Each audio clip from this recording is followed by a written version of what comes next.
Good morning বন্ধুরা, তোমরা সবাই কেমন আছো? আশা করছি ভালোই আছো। আমিও ভালো আছি গো। চলে আসলাম আজকে একটা মিনি ব্লগ নিয়ে। আজকের ভিডিওটা নিয়ে আসলাম আমি একটা কচু পাতার রেসিপি নিয়ে। ঠিক আছে, কচু পাতার রেসিপি বলতে পারো, কচু পাতার ছ্যাঁকাও বলতে পারো। আমাদের এখানে এটা খুব খায়, আমিও খাই।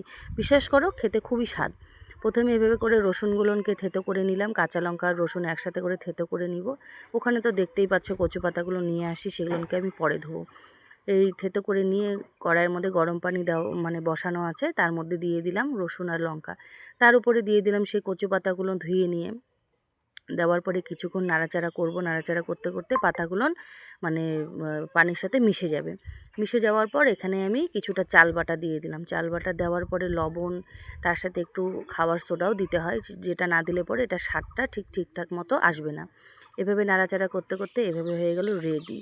তারপরে আর কি, গরম গরম ভাত আর কচুর পাতার ছ্যাঁকা, দারুণ টেস্ট।